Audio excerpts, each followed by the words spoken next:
Hello everyone, कैसे हैं सब। आशा करती हूँ सब अच्छे से होंगे, अच्छे से तैयारी कर रहे होंगे। आपकी जेईई मेंस की डेट आ चुकी है, तो उसके अकॉर्डिंग अब आपको पता है कि मेहनत दुगनी कर देनी है और रेगुलर आपको क्लासेस और रिवीजन वगैरह सब कुछ करना है। तो आज का जो हमारा चैप्टर है वो थर्मोडायनेमिक्स है, जहाँ पे हम 2024 और 2023 के थर्मोडायनेमिक्स के क्वेश्चन लेके आए हैं।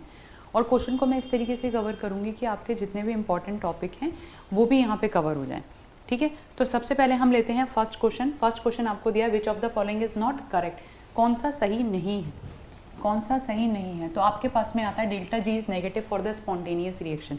स्पॉन्टेनियस रिएक्शन वो कौन सी होती हैं? स्पॉन्टेनियस रिएक्शन होती है the reaction which goes on by itself और after initiation they goes on by itself. यानी कि वो रिएक्शन या तो जो खुद होती रहती हैं या फिर आप हल्का सा इनिशिएशन दे दो, वो रिएक्शन खुद होने लगती हैं। जैसे कि आपने पेपर जलाया, कॉर्नर जलाया, पेपर पूरा जल जाएगा।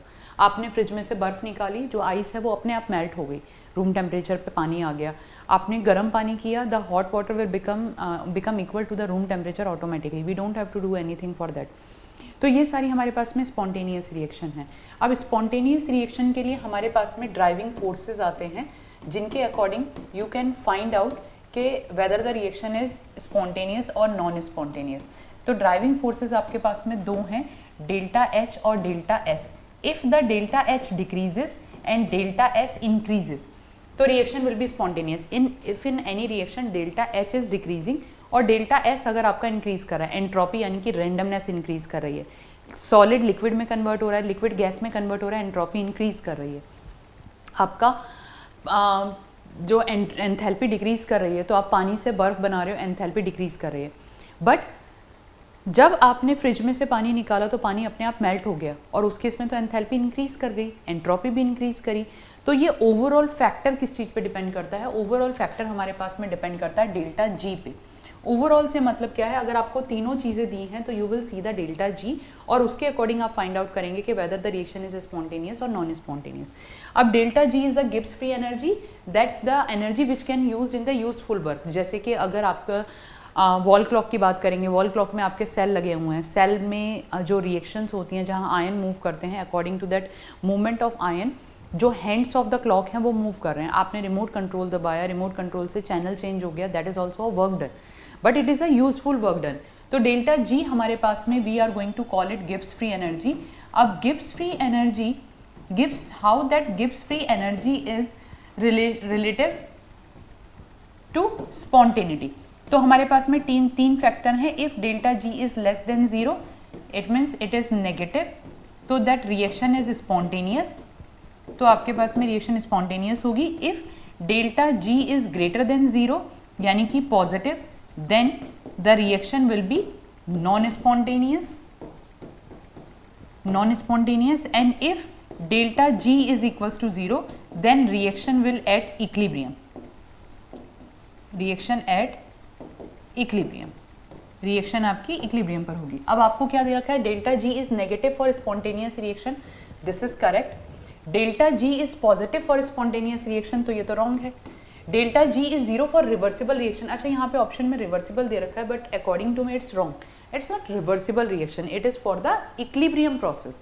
तो बट अभी हमें सिंगल ऑप्शन वाला करेक्ट है, तो हम इसे करेक्ट, मतलब वैसे ये गलत है, इसमें यहाँ पे रिवर्सिबल नहीं होना चाहिए था, they should give the equilibrium concept, but because the single option correct, तो हम तब भी इसको एक कंसीडरेशन कर लेते हैं। Delta G is positive for non spontaneous reaction, that is also correct. यानी कि जो सही नहीं है, जो बिल्कुल भी सही नहीं है, दैट इज डेल्टा जी। अगर मोर देन वन वाला ऑप्शन होता तो मैं इसे भी ऑप्ट करती, क्योंकि रिवर्सिबल रिएक्शन के लिए डेल्टा जी की वैल्यू नहीं होती है। There is the condition when the equilibrium attain, it means when the rate of forward reaction become equal to the rate of backward reaction, then the delta G is equals to 0। ठीक है, इसके बाद में अगला हमारे पास में आता है standard enthalpy of vaporisation of CCl4 is 30 kilojoule per mole. Standard enthalpy of vaporisation, enthalpy of vaporisation मतलब you are converting a liquid into a gas, you are converting a liquid into gas, you are vaporising the substance. और इस case में आपके पास में delta H you have 30.5 kilojoule per mole.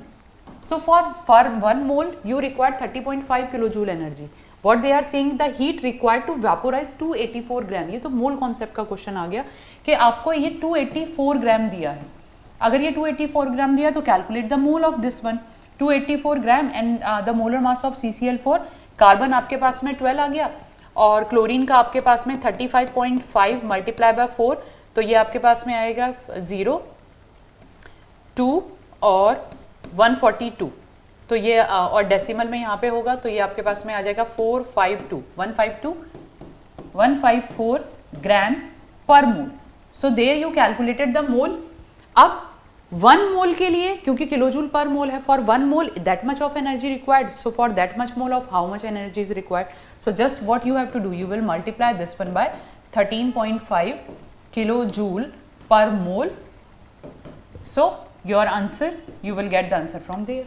तो कितने आपको, क्योंकि ये मोल में आ गया, ये मोल में आ गया, किलो जूल के अकॉर्डिंग आपके पास में आंसर आ जाएगा। Okay, I am not going to write the answer, कि आपको मैं कैलकुलेशन करके नहीं दिखाऊंगी, आपको यहाँ कॉन्सेप्ट क्लियर होना चाहिए। ओके, सो मैं किसी का भी आंसर नहीं लिखूंगी, ये आपको खुद ही करने हैं calculation. Concept I am going to clear your concept only, कि आप कैलकुलेशन आप अपने आप कर सकते हैं।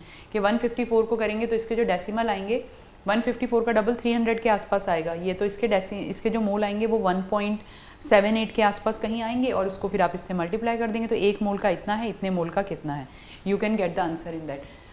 और किलो जूल में पूछा है, देखिए सारी यूनिट भी कैंसिल हो जाएगी, ग्राम से ग्राम, मोल से मोल कैंसिल हो जाएगा, तो you will have the answer in kilo joule only. इसके बाद में आता है choose the correct option for the free expansion.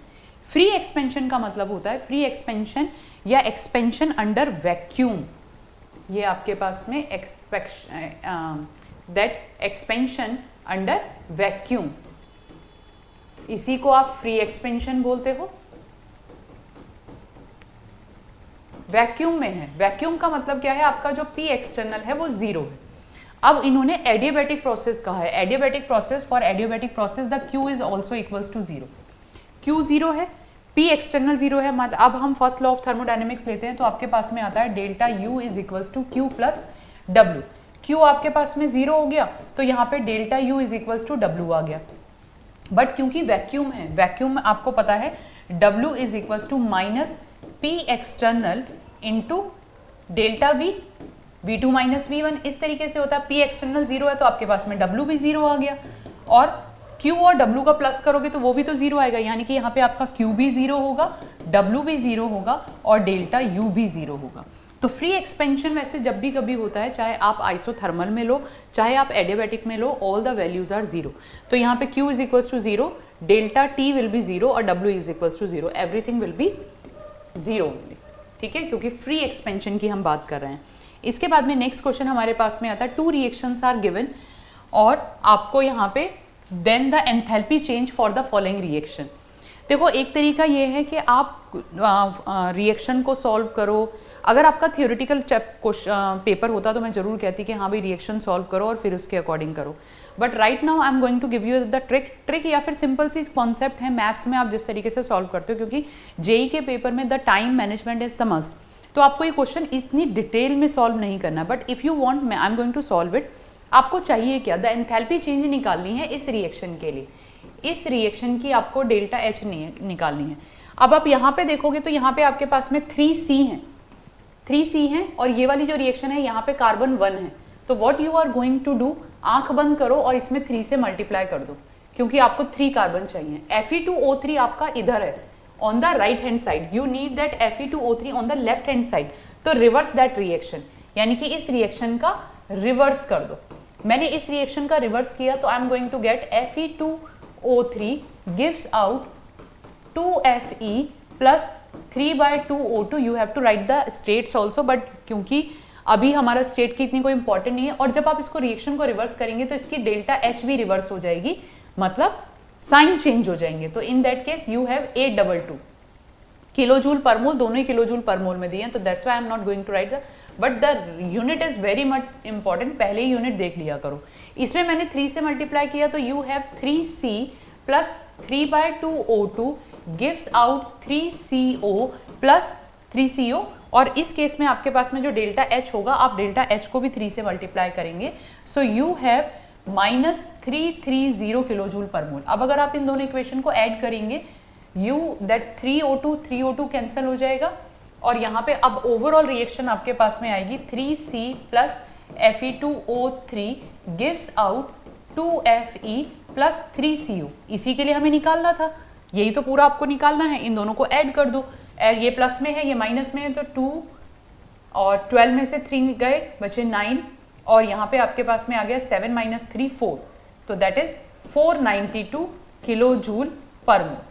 ठीक है, अब हमारे पास में इतना टाइम नहीं है, we don't have that much of time, तो बहुत ही क्लियर सी बात है, आपको करना क्या है, you have to multiply equation, मैं इसे I am telling you this is the equation 1 and this is the equation 2, तो what I am going to do, I am going to multiply equation 2, equation 2 को मैं 3 से multiply कर दूंगी, equation 2 multiply by 3, और मैं इक्वेशन 1 को इसमें से सब्ट्रैक्ट कर दूंगी, बिल्कुल जैसे आप मैथ्स में करते हैं, आपको बिल्कुल वैसे ही करना है, बिल्कुल वैसे ही करना है कि ए बी सी, ए और बी को बैलेंस करना है, तो left hand side right hand side बिल्कुल वही चीज करनी है। तो you have -110 multiply by 3 and -822, तो वही आपके पास में प्रॉपर आंसर वही आएगा, ये आपके पास में हो जाएगा -330 plus 822 and the answer will be 492। तो जब आपका जेई का एग्जाम है तो आप इतना बड़ा नहीं करोगे, आपको बिल्कुल इस तरीके से करना है, धीरे धीरे जब क्वेश्चन को सॉल्व करते रहोगे तो यू हैव द आइडिया कि मेरे को मल्टीप्लाई करने के बाद में या डिवाइड करने के बाद में या सब्ट्रैक्ट करने के बाद में सब कुछ कैंसिल हो जाएगा, वो वैसे भी कैंसिल हो जाएगा। यू गॉट द आइडिया कि आपको पर प्रैक्टिस करनी पड़ेगी इस तरीके के क्वेश्चन की, और इस तरीके के क्वेश्चन बहुत इंपॉर्टेंट होते हैं, very important, and that depend on the Hess law. Hess law says that any reaction done in the one step or the more than one step, the total energy change remain constant, remain same. यानी कि अब आपने यही reaction 2 step में की थी और यहाँ पे ये 1 स्टेप में रिएक्शन हो रही है, तो total energy change remain the same, तो आप कैसे भी करो वो सेम आएगा। तो इस तरीके के क्वेश्चन में आप शॉर्ट मेथड में अप्लाई करेंगे। Next you have consider the following reaction 298 kelvin, यहाँ पे आपको ln kp की वैल्यू दी जाएगी। मेन फॉर्मूला आपको क्या याद करना है, डेल्टा जी दिया हुआ है और kp उसने पूछने के लिए कहा है, तो you know delta G is equal to -2.303 RT ln k, जब 2.303 करेंगे तो लॉग बेस 10 करेंगे, ये कर सकते हैं। या फिर आपको अगर ln की वैल्यू दी होगी तो आप इस तरीके से कर सकते हैं कि -RT log RT ln k, तो आप कोई सा भी फॉर्मूला यहाँ पे अप्लाई कर सकते हैं। अगर मैं ये 2.303 वाला अप्लाई कर रही हूँ तो मेरे पास में आएगा -2.303, R की वैल्यू हमें 8.314 जूल पर केल्विन पर मोल गिवन है। इसके बाद में टेम्परेचर हमें 298 केल्विन गिवन है, 298 केल्विन यहाँ पे गिवन है, और लॉग बेस 10 k की वैल्यू हम यहाँ पे पुट कर देंगे, ये आपको दी जाएगी, otherwise you are not able to solve it. तो ये 2.47 इंटू 10 टू द पावर -29, ये वैल्यू आपको यहाँ दी जाएगी, ये रख देंगे तो आपके पास में आंसर जूल पर मोल में आ जाएगा। तो उसने कहा delta G for the reaction in kilo joule में निकालना है तो आप किलो जूल के अकॉर्डिंग निकाल के इसे सॉल्व कर देंगे। ठीक है, delta ji for the reaction kilo joule में आपके पास में आंसर आ जाएगा, तो ये जूल है, इसको आप किलो जूल में कन्वर्ट करके कर सकते हैं। आगे अगला नेक्स्ट भी है, if 3 moles of an ideal gas, आपको आइडियल गैस दी है at 300 kelvin, the temperature is 300 kelvin, expand isothermally, यानी कि आपके पास में you have n equals to 3, you have ideal gas, you are doing the expansion and you are doing the expansion isothermally from 30 decimeter cubic to 45 decimeter cubic against a constant opposing pressure, यानी कि P external you have 80 kilo pascal. अब then what amount of heat transfer, अब क्योंकि सबसे पहली बात isothermal है तो delta H is equals to 0 होगा, और डेल्टा T विल बी 0 होगा, और डेल्टा T अगर आपके पास 0 होगा तो रिएक्शन की जो एनर्जी होगी, total energy change also will be 0, ये दोनों चीजें ही आपकी 0 होंगी, तो डेल्टा U आपके पास में 0 आ गया। अब now you have the first law of thermodynamics, delta U is equals to Q plus W, तो अगर मैं यहाँ पे 0 रख रही हूँ तो Q plus W, that Q will be equals to -W।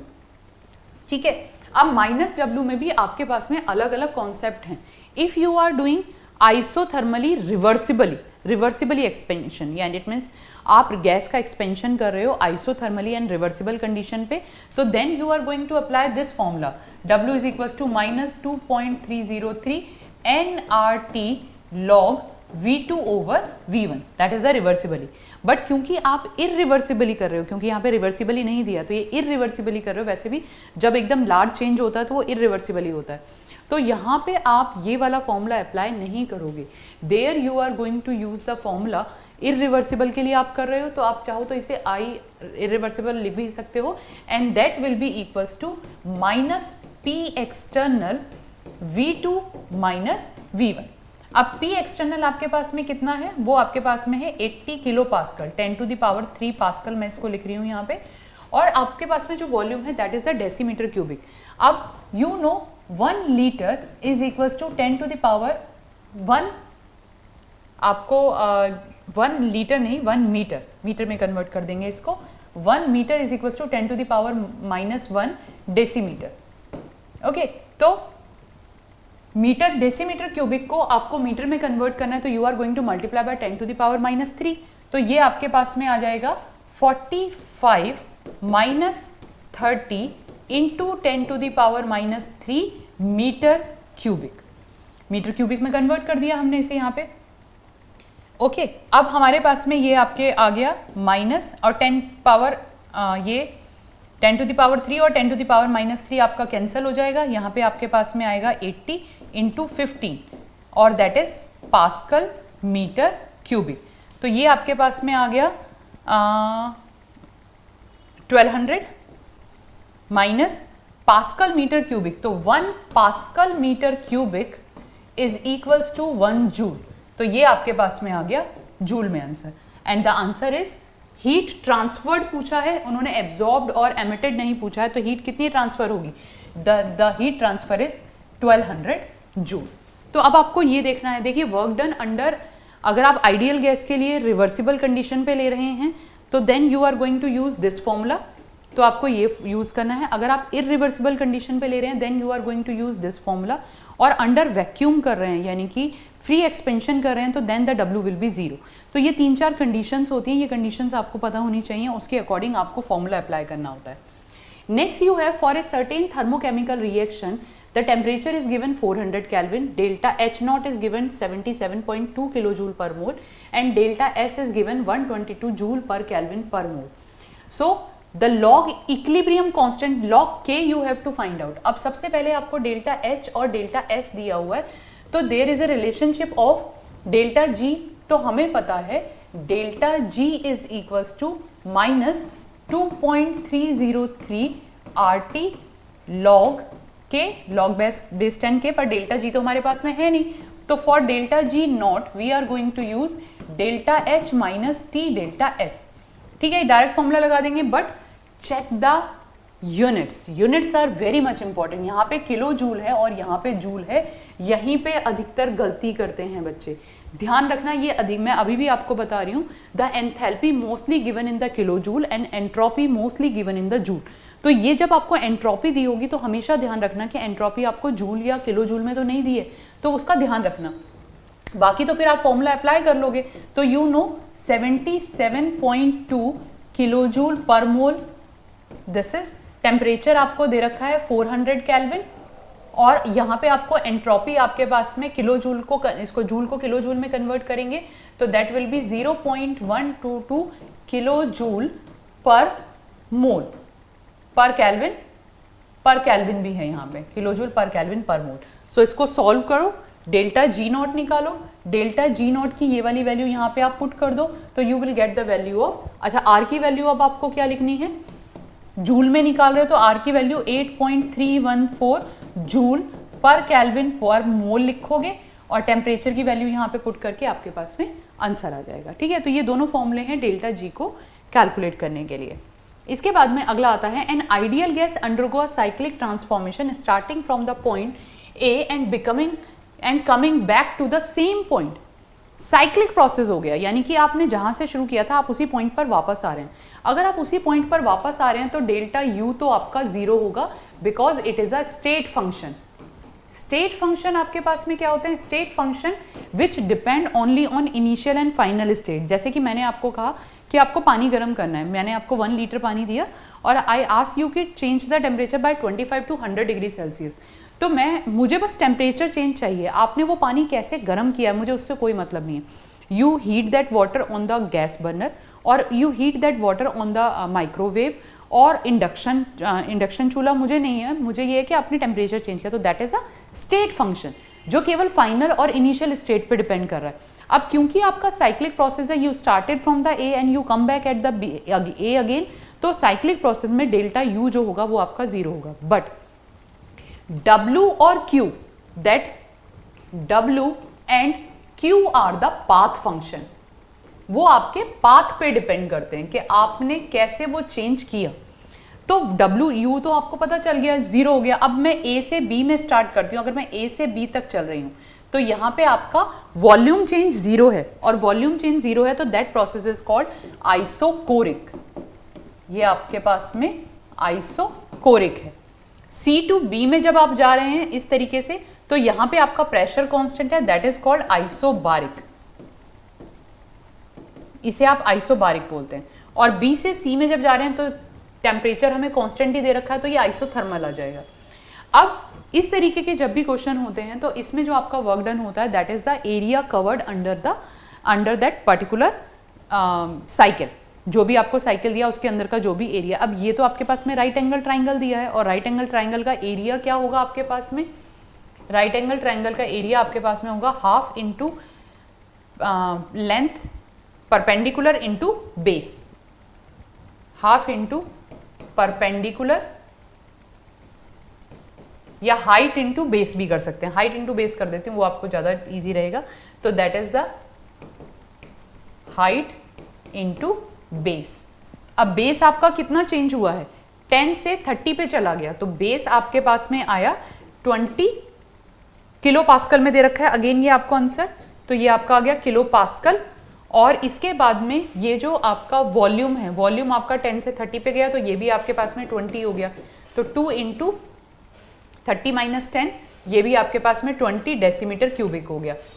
ठीक है, अब डेसीमीटर क्यूबिक को फिर आपको वही करना है क्योंकि आंसर आपको जूल में निकालने के लिए कहा है। तो 1/2 इंटू ये आपके पास में 10 हो गया तो 200 हो गया। तो ये आपके पास में आया 200, 10 टू द पावर -3 हो जाएगा, ये 10 टू द पावर 3 हो जाएगा, ये 200 मीटर क्यूबिक इंटू पास्कल होगा and that will B 200 joule. अब अगर आपका क्लॉकवाइज है तो पॉजिटिव में होता है, और अगर आपका एंटी क्लॉकवाइज है तो माइनस में होता है। यानी कि क्लॉकवाइज है तो work done on the system है, और एंटी क्लॉकवाइज है तो work done by the system.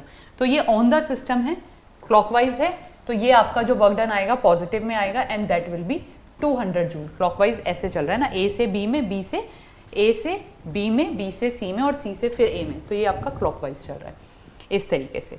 Next you have if 5 mole of an ideal gas expand from 10 liter volume to the 100 liter at 300 Kelvin under isothermal and reversible।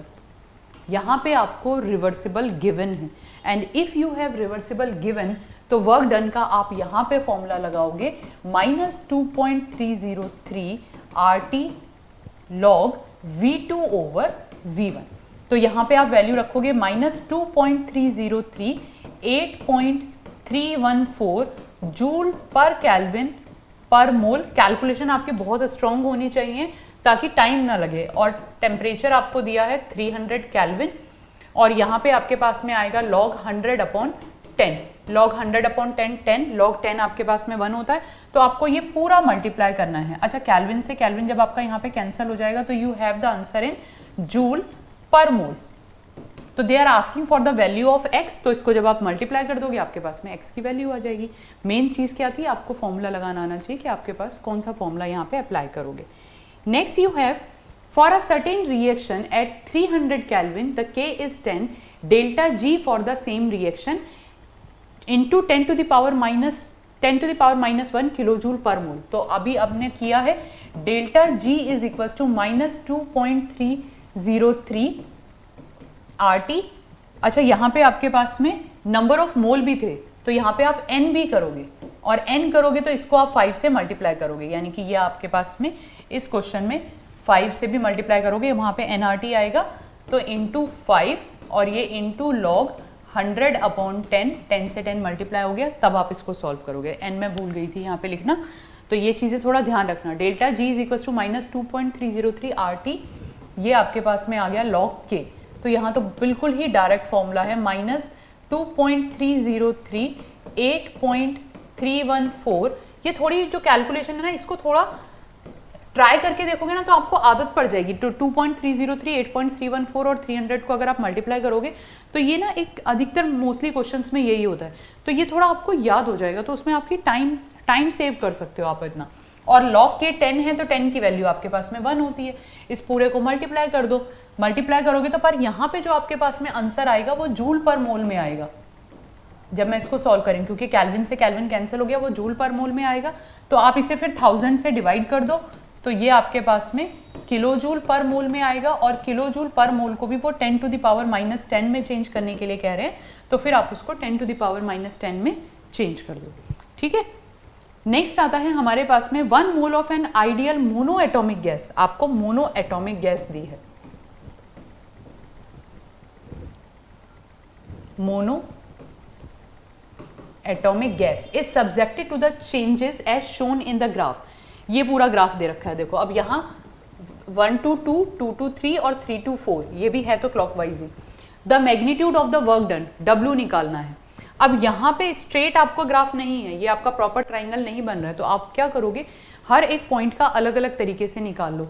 तो total जो आपके पास में W आएगा, वो total W आपके पास में W1 प्लस W2, या फिर मैं इसे ऐसे लिख देती हूँ W122 plus W223 plus W321, इस तरीके से आएगा।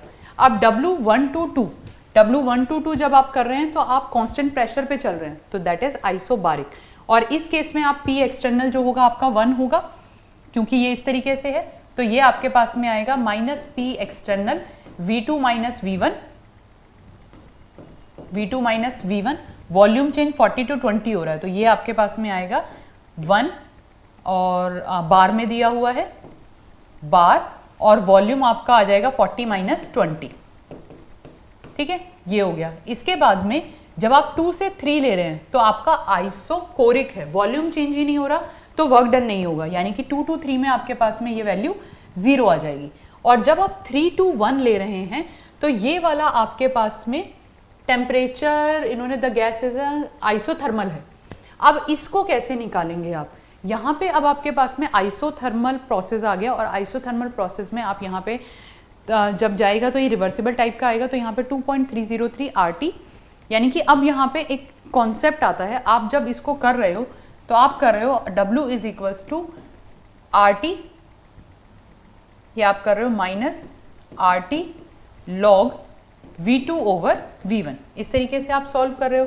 अब PV is equals to RT होता है, तो आप RT की जगह PV भी लिख सकते हो यहाँ पे, तो यहाँ पे आप इसको P1 V1 RT log V2 over V1 करके भी सॉल्व कर सकते हैं। ये log नहीं होगा, यहाँ पे ln होगा।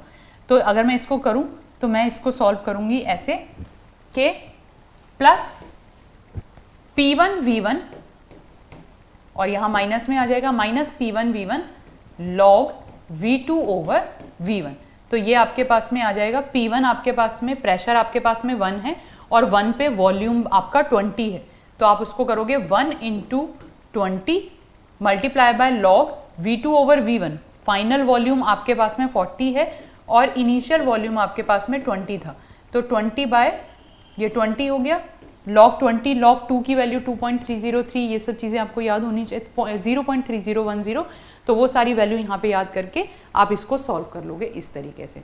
तो ये पूरा सॉल्व हो जाएगा। सॉल्व होने के बाद में आपके पास में जो आंसर आएगा वो इन्होंने जूल में कहा है, तो जूल में निकालने के लिए जो आपके पास में आंसर आएगा, आपको पता है यहाँ पे बार में आ रहा है, बार लीटर में आ रहा है, तो actually 1 bar litre is equals to 101.3 joule. तो फिर आप इसको बार लीटर को उसमें कन्वर्ट कर देना, तो आपका आंसर निकल आएगा। ठीक है, तो इस तरीके से आपको ये वाला क्वेश्चन करना है। नेक्स्ट आपके पास में आता है, an athlete is given by the 100 gram of the glucose of energy, this is equivalent to 1800 kilo joule of energy. एक एथलीट को 100 ग्राम हमने ग्लूकोज दिया, तो वो जो था उस ग्लूकोज में जो थी वो 1800 किलो जूल एनर्जी थी। The 50% of this energy gain to utilise athletes for the sports activity, तो इसका 50% यानी कि 900 किलो जूल उन्होंने स्पोर्ट्स एक्टिविटी में यूज कर लिया। Now in order to avoid the storage of the energy the weight of the extra water he would needed to respire, यानी कि जितने भी 900 किलो जूल उसने एनर्जी ली है वो उसकी सेव ना हो जाए, मतलब वो उसकी फैट में ना कन्वर्ट हो जाए, तो उसके लिए उसको क्या करना पड़ेगा, रेस्पायर करने का मतलब उसे कितना पसीना आए कि उसका रेस्पिरेशन हो जाए। अब रेस्पिरेशन का मतलब क्या है कि आप H2O लिक्विड को H2O गैस में कन्वर्ट कर रहे हो, यहाँ पे इसको H2O गैस में कन्वर्ट कर रहे हो, और assume that there is no other way of consuming stored energy को और कोई वे नहीं है कि आप किसी और तरीके से चेंज कर पाए। The enthalpy of evaporation of water is 40 kilo joule per mole, यानी कि आप 1 मोल वाटर का जब इवेपोरेशन करते हो तो आपके पास में 40 किलो जूल पर मोल एनर्जी यूज होती है, एंथैल्पी यूज होती है। अब आपके पास में कितनी रह गई है, आपके पास में रह गई है 900 किलो जूल। तो 45 वो पूछ क्या रहा है, the weight of the extra water, simple सी चीज है ये, इसके लिए आपके पास में 45 किलो जूल पर मोल है, यानी कि 1 मोल के लिए जो एनर्जी रिक्वायर्ड है, 1 मोल के लिए जो एंथैल्पी आपके पास में रिक्वायर्ड है दैट इज 45 किलो जूल। या फिर आप इस तरीके से लिख सकते हो कि 45 किलो जूल के लिए जो आपके पास में एनर्जी चाहिए वो 1 मोल के लिए होती है, वो 1 मोल के लिए 900, आपको कितना आ रहा है 900 किलो जूल, मैं यूनिट देख रही थी, यूनिट बहुत इंपॉर्टेंट है। तो 900 किलो जूल कितने मोल के लिए होगा, तो 1/45 kilo joule multiply by 900 kilo joule, ये 1 मोल में है, तो ये आपके पास में आ गया 45 इंटू 2 20 मोल के लिए रिक्वायर्ड है। तो अब वाटर के 20 मोल आ गए, 20 मोल का उन्होंने मास पूछा है, 1 मोल का मास 18 ग्राम होता है वाटर के, तो 20 मोल का कितना होगा, 20 मोल का आपके पास में मास आ जाएगा 20 इंटू 18 ग्राम पर मोल, ये 20 मोल है, तो आंसर आपके पास में 360 आ जाएगा, 360 ग्राम वाटर के रिक्वायर्ड होंगे फॉर द रेस्पिरेशन। ठीक है, सिंपल सा क्वेश्चन था, कुछ भी नहीं है। ओके, नेक्स्ट हमारे पास में आता है 28 litre of the CO2 is produce and the complete combustion of 16.8 litre gases mixture of ethene and methane is 25 degree Celsius, 1 atmospheric heat evolve during the combustion of that process. अब इस question को आप कैसे solve करेंगे, इस question में आपको chemical reactions बनानी आनी चाहिए। तो आपको क्या दिया है, CO2 प्रोड्यूस हो रही है, पर इथेन और मीथेन का कर रहे हैं, तो बहुत सिंपल वाली है। मीथेन की आपने ऑक्सीजन के साथ रिएक्शन कराई, you will gate CO2 and H2। ठीक है, तो यहाँ पे 2H2O चाहिए होगा, तो वाटर के आपके पास ऑक्सीजन के 2 मोल आ गए। अब आप इथेन की करेंगे, C2H6 gives O2 gives out CO2 plus H2O। तो इथेन के यहाँ पे कार्बन के 2 मोल हैं, तो यहाँ पे 2 कर दिया, इसके 3 हैं 3 कर दिया। ऑक्सीजन कितने हो गए, 2 2 4 प्लस 3 आपके पास में आ गए 7, तो यहाँ पे मैं इसे 7/2 कर देती हूँ। ऑक्सीजन से हमें कोई लेना देना नहीं है, हमारा जितना भी काम चलेगा इससे चलेगा। अब वो क्या कह रहा है, 28 litre of CO2 produce, 28 litre CO2 produce हो रही है, यानी कि टोटल जो CO2 प्रोड्यूस हो रही है वो आपके पास में 28 लीटर आ रही है। 28 लीटर आई है, तो इसके नंबर ऑफ मोल निकाल दो आइडियल गैस के अकॉर्डिंग। तो हमारे पास में पता है PV is equals to nRT, ये आपके पास में आइडियल गैस इक्वेशन है, तो V आपके पास में आ गया nRT over P। Number of mole निकालने हैं, वॉल्यूम तो आपको दिया है, तो हमारे पास में आएगा PV over RT is equals to N। Pressure आपको कितना दे रखा है, प्रेशर आपको इथीन 25 1 एटमॉस्फेरिक दे रखा है, 1 ATM दे रखा है।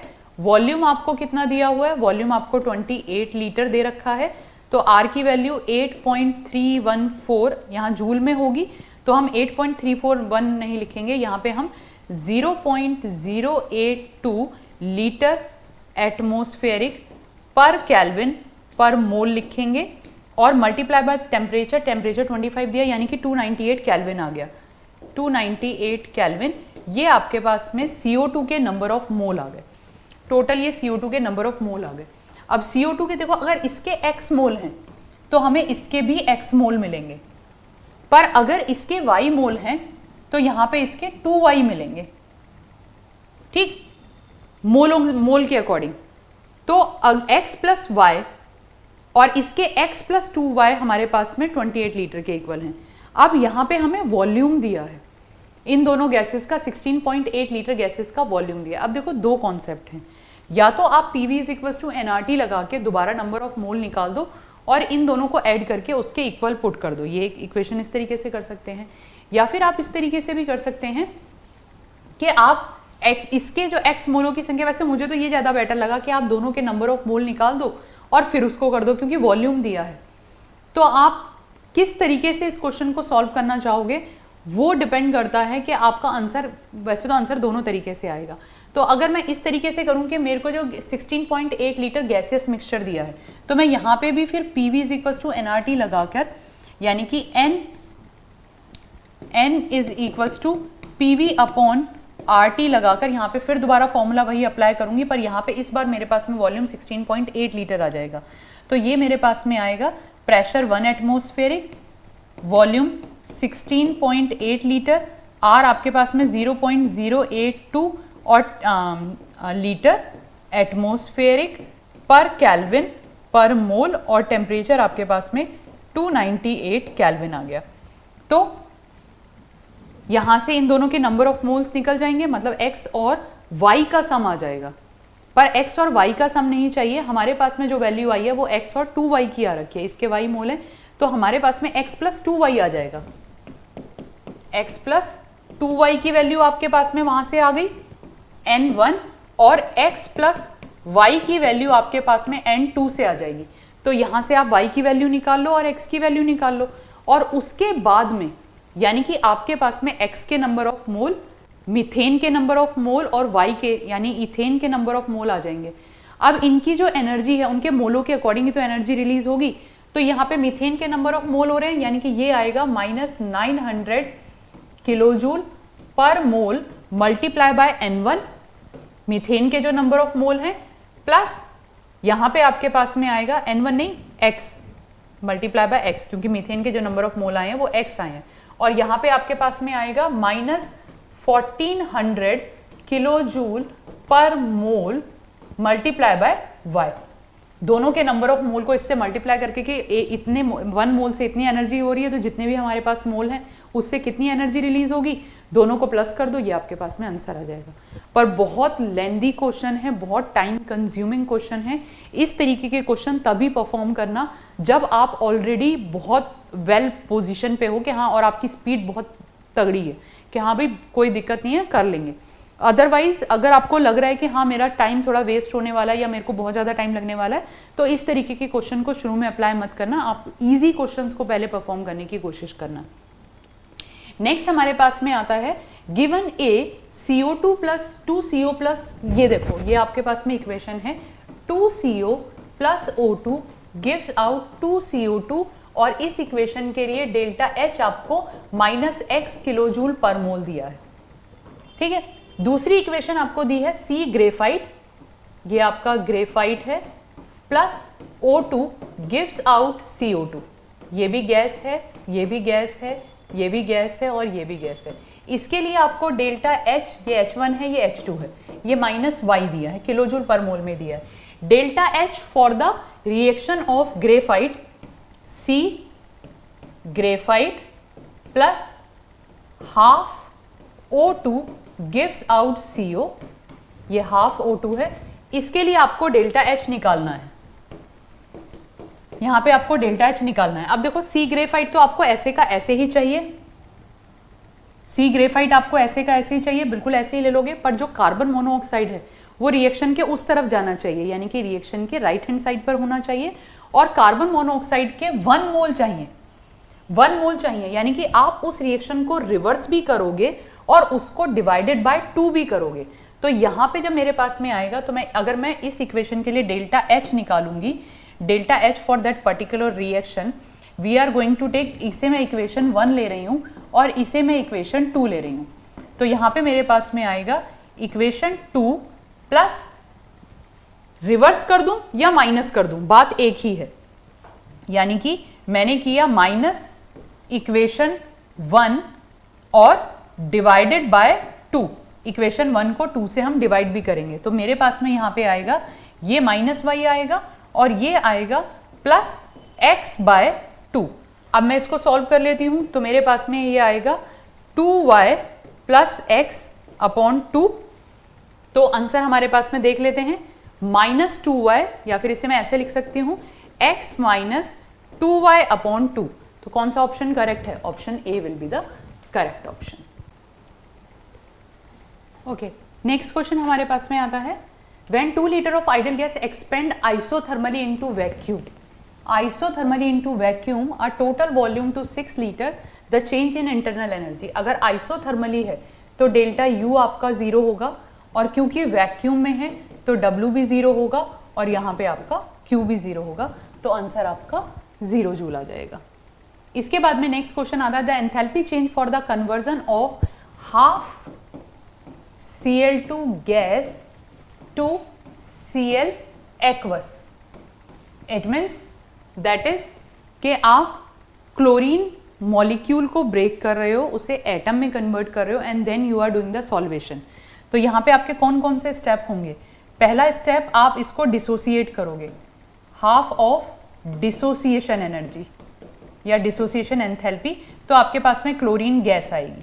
Then from that chlorine gas you will take out the energy, तो ये आपके पास में आयनाइजेशन एंथैल्पी आएगी। नहीं, you are taking the electron, so you have the electron gain enthalpy, there you have electron gain enthalpy. तो आपका chlorine ion बनेगा, और फिर आप गैस से जब इसको डिसॉल्व करोगे तो यहाँ पे एंथैल्पी ऑफ हाइड्रेशन आएगा। तो टोटल जो आपके पास में डेल्टा H आएगा वो H1 फर्स्ट, सेकेंड और 3 को प्लस करके आ जाएगा। तो हाफ ऑफ डिसोसिएशन एनर्जी आपको 240 दी है, 240 by half plus the electron gain enthalpy and the hydration enthalpy. HCl ये गलत लिखा हुआ है, there is the dissociation enthalpy आएगा, ये इलेक्ट्रॉन गेन एंथैल्पी आएगा, और ये आपके पास में हाइड्रेशन एंथैल्पी आएगा। तो electron gain enthalpy you have -350। Unit देख लेना कि सारे के सारे किलो जूल हैं, सब किलो जूल में ही है, तो फिर आप कर सकते हो, ये -350 आएगा। और हाइड्रेशन एंथैल्पी -380 है, -380। तो इस पूरे को सॉल्व कर दोगे, आपके पास में आंसर आ जाएगा 120 -350 -380। आप इसको सॉल्व कर दो, आपके पास में किलो जूल पर मोल में आंसर आ जाएगा। They are asking for the kilo joule per mole only. बहुत सिंपल क्वेश्चन था, बहुत ईजी क्वेश्चन है। Enthalpies of the formation of CCl4 H2O CO2 HCl are given. Enthalpies of formation are given, the magnitude of the enthalpy of reaction, the below reaction is given there. CCl4 2Cl2। तो अगर आपको इस तरीके से कोई reaction दी हो तो यहाँ पे हमारे पास में आता है enthalpy of reaction is equals to summation of enthalpy of formation of product minus summation of enthalpy formation of reactant, summation of enthalpy of reactant। आप इस तरीके से करके इसे सॉल्व कर सकते हैं। तो ये आपके पास में आएगा, प्रोडक्ट की आपके पास में CO2 और 4 HCl है, तो CO2 की जो आपके पास में एंथैल्पी है वो -394 मल्टीप्लाई बाय CO2 का एक ही मॉलिक्यूल है तो कुछ भी मल्टीप्लाई करने की जरूरत नहीं है। Then you have plus CO2, उसके बाद में आपके पास में आ गया HCl की आपके पास में है -92 और 4 HCl है, तो 4 इंटू -92 करोगे, चेक कर लेना सारी किलो जूल में है, सारी किलो जूल में ही है, और माइनस फिर आपको प्रोडक्ट की निकालनी है। प्रोडक्ट की CCl4 की आपके पास में -105 है, और प्लस H2O की आपके पास में 242 है और 2 H2O है, तो 2 इंटू -242। इस तरीके से आप इसको सॉल्व करके, ठीक है, तो इस तरीके से आप इसको सॉल्व कर लेंगे। इसके अलावा एक और रिलेशनशिप आपके पास में आता है, वो आता है Cp और Cv की वैल्यूज के लिए। जैसे Cp माइनस Cv मैंने आपको पहले ही बता दिया, दैट इज R। अब आपके पास में Cv और Cp की कुछ पर्टिकुलर वैल्यूज होती हैं मोनो एटॉमिक गैस और डाई एटॉमिक गैस के लिए। जैसे कि अगर आपके पास में मोनो एटॉमिक गैस है, for monoatomic gas Cv is equals to 3/2 R, और ये आपके पास में आती है 5/2 R के equal. Diatomic gas, monoatomic gas जैसे हीलियम, नियोन, आर्गन, क्रिप्टन, ये सारी। डाई एटॉमिक गैस आपके पास में हो गई ऑक्सीजन, हाइड्रोजन, फ्लोरीन, क्लोरीन। इनके लिए जो आपके पास में Cv की वैल्यू आती है वो 5/2r के इक्वल होती है और Cp की वैल्यू आपके पास में 7/2r के इक्वल होती है। इसके बाद में आपके पास में आती है ट्राई एटॉमिक गैस।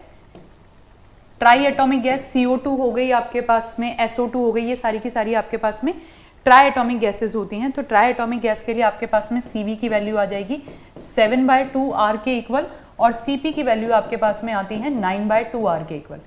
एक आपके पास में होता है Cp और Cv का ratio, that is represented by gamma, और ये भी मोनो एटॉमिक डायटॉमिक गैसेस के लिए पर्टिकुलर वैल्यूज होती है। अगर मोनो एटॉमिक गैस है तो आपके पास में जो गामा की वैल्यू आएगी, आप इनको डाउन Cp/Cv करोगे तो 5/3 आएगी और 5/3 करोगे तो यहाँ पे जो वैल्यू आएगी वो 1/6 के इक्वल आएगी, 1.6 के इक्वल आएगी।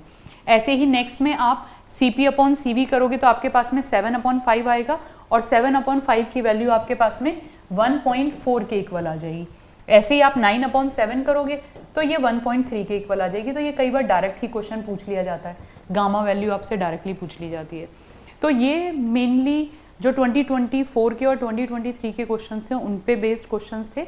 बाकी इसकी थ्योरी बहुत बड़ी, अभी मैंने एडवांस पे छुआ ही नहीं है, अभी केवल हम मेंस के क्वेश्चन ही ट्राई कर रहे हैं, मतलब मेंस के क्वेश्चन ही कर रहे हैं। बट अभी इसके साथ साथ आपको एक और वीडियो मैं स्टार्ट करने वाली हूँ ताकि आपको पर डे की 2 वीडियोज़ मिली जाएँ। मैं ऑर्गेनिक केमिस्ट्री शुरू करने वाली हूँ और ऑर्गेनिक केमिस्ट्री में भी मैं पूरा डिटेल नहीं, जो क्वेश्चन बेस्ड टॉपिक हैं जिन पे आपको लग रहा है कि 100% क्वेश्चन आने की संभावना है, 100% नहीं, मैं 90% की बात करती हूँ, तो 90% क्वेश्चन आने की संभावना है, मैं वो वाली सीरीज़ भी स्टार्ट कर रही हूँ। अब से आपको डेली वीडियो मिलेंगी, कोशिश तो यही रहेगी, बस थोड़ा सा फेस्टिवल सीजन के बाद में रेगुलर ही आपको डेली 2-2 वीडियोस मिलेंगी ताकि आपका क्रैश कोर्स की तरह सारे टॉपिक भी कवर होते चले जाएँ। बाकी इसके अलावा if you want any improvement, any topic, any questions or something, you can comment me। But हाँ, वीडियो देखने के बाद सब्सक्राइब और लाइक जरूर कर दो ताकि मुझे ये पता चले कि कितने बच्चों को समझ आ रहा है, कितने बच्चों को क्या क्या इंप्रूवमेंट चाहिए, so that we can do according to that. Okay, तब तक मेहनत करते रहिए, यही मेन टाइम है। इस मेन टाइम मतलब ये टाइम आपका सबसे इम्पोर्टेंट होता है। ओके बच्चा, मिलते हैं फिर नेक्स्ट क्लास में। Okay bye. यहाँ पे आप आंसर निकाल लेंगे, ठीक है जी। तो इस तरीके से तैयारी करते रहिए, बाकी नेक्स्ट क्लास में मिलते हैं। ओके जी, बाय।